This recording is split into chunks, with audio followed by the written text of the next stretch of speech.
Құдайыма шүгірлер болсын, алтындарым, көрармандарым, уғармандарым, ушундай бір кечедағын өте ысық мамилени көрдім.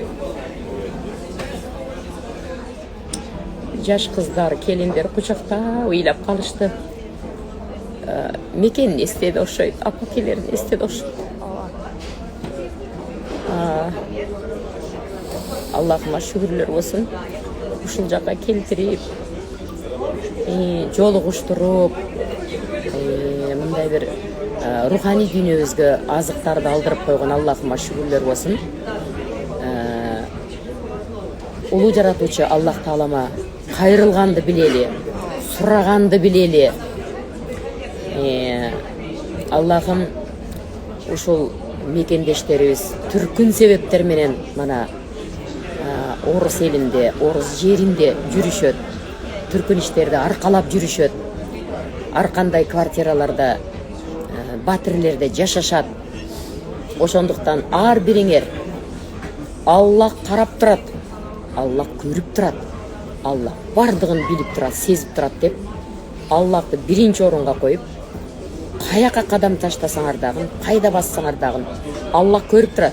Бул кадамым болбойт, бул мамилем туура эмес, Аллах көрүп турат десеңер эч качан жаман болбойт.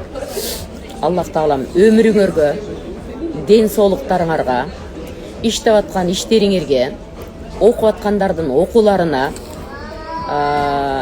ишкерлер бар экен, алардын дагы иштерин ачкан түркүн ушундай бир сонун ишканаларды ачып, канчалган адамдарга иш берип иштеп атышыптыр.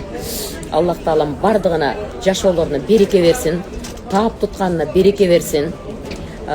Ушул жакта жүргөндө тынчтык, амандык болсун, руханий дүйнөлөрүндө тынчтык болсун. Алыста айылдагы тууган уруктары, бала бакыраларына да Аллах Таалам тынчтык берген болсун.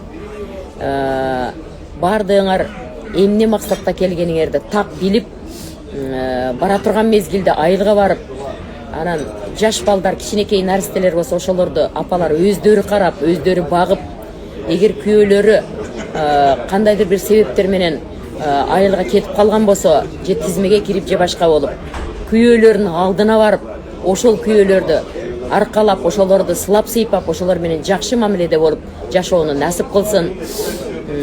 Мырзалар, аялдарыңар айылда бала чакаңарды, малыңарды карап, чалды кемпирди карап жашап аткан болсо, силерге дагы Аллах Таалам бир мезгил келип, бир өзү мөөнөтү бүтүп, барып кабар алып, анан бир максаттарыңарды аткарып, мүмкүн болсо үй бүлөңөр менен жүрүшүңөрдү Аллах Таалам насип кылсын. Бул жакта жүргөндөр бардыгы туура жолдо жүрсүн. Эч кимди Аллах Таалам мындай бир шайтан азгырбасын. Аллах Таалам туура жолго гана бурган болсун. Напсиңер үстөмдүк кылбасын. Эгер напсиңер үстөмдүк кылып, напсиге карап баса турган болсоңор, анда теге төрт аяктуу жаныбардан төмөн болуп каласыңар. Мен мекендештеримдин андай болушуну каалабайт элем. Балдарды, кыздардын жаман жолго жүрүшүнү каалабайт элем. Ушу бир аман эсен болуп, тапканыңар берекелүү болуп, кези келгенде кайра айылыңарга барып, ал жакта да бир сонун иштерди кылып, үй бүлөңөр менен бекем болуп, ушундай бир ата-энелерди жакшы карап, келиндер алтындарым, кайненелерге звондап, чалып сурап койгула. Энөө, эне жаным, жакшысызбы деп, жакшы жүрөсүзбү? Неберелериңиз кыйнаган жокпу сизди деп, тынымсыз жок дегенде бир 2 аптада бир болбосо апта сайын, жума сайын чалып сурап тургула алтындарым. Карыялар силердин сөзүңөргө муктаж, силердин чалып сураганыңарга муктаж. Ошондуктан ушул маселелерди дагы бардыңар силерден суранып кетем. Ушундай бир тапканыңарга береке болуп, бардыңардын таап тутканыңар ажилик умра сапарларына жумшалсын. Мыкты жерлерде эс алууга жумшалсын. Руханий дүйнөнү байытуу үчүн мыкты китептерди окууга жумшалсын. Жана канча перзент берсе Аллах Таалам, ошол перзенттердин максаттарында болуп, сарпайларды кийип, элге ак дасторкон жайып, алардын батасын алууга жумшалган болсун. Тынчтык, амандык болсун. Бирөөлөрдүн залакасы тийбесин. Башка урууттагы адамдардын сөзү, көзү, ниети, бузуку ойлору эч качан силерге жетпесин. Башка улуттар менен да мыкты мамиледе болуп, жакшы ынтымакчылыкта жашап, сонун күндөрдү өткөрүшүңөрдү Аллах Таалам насип кылсын. Дагы бир жакшы иш-чараларда жолугушуп жүрөлү. Аллах Таалам бардык тилектериңерди кабыл кылсын. Перзент тилегендерге перзент берсин. Ооруп аткандарга Аллах Таалам шафи сыфаты менен шифа берсин. Аллах Таалам бардык максаттарыңарды мустажаб кылсын. Аллахумма солли аля Мухаммад. Аллахумма солли аля Мухаммад. Аллахумма солли аля Мухаммад. Амин. Саллаллаху алейхи ва саллям. Чоң рахмат. Мен дагы неми түз эфирди өчүрөмүн. Көргөн баарыңыздарга да ыраазычылык билдиремин. Атайын убактыңыздар бөлүп, азыр уже 380 адам көрүп атыптыр. Баарыңыздарга Алла ыраазы болсун. Жакшылык иштерди ушинтип бугуп жүрө берели. Аллахым устазам сизге да өмүрүңүзгө береке берсин.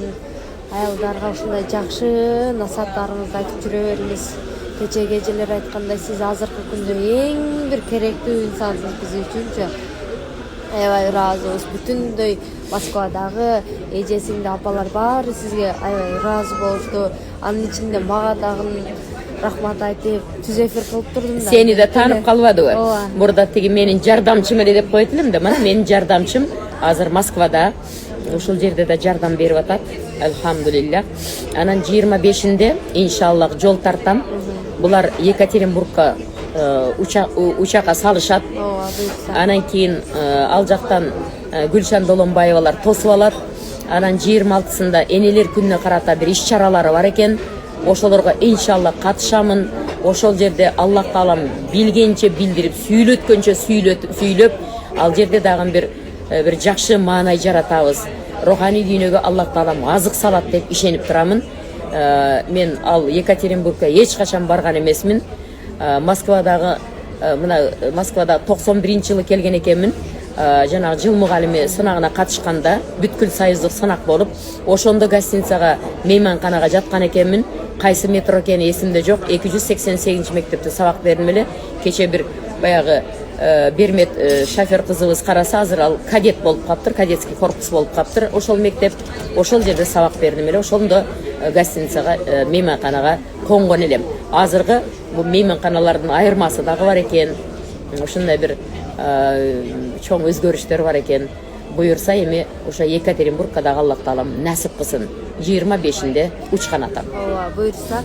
Азыр эми иншаллах саат 1-де Москванын сааты боюнча ушул жерде форумдан устазам менен жолугуша аласыздар. Сак саламатта калыңыздар. Ассаламу алейкум ва рахматуллахи ва баракатух.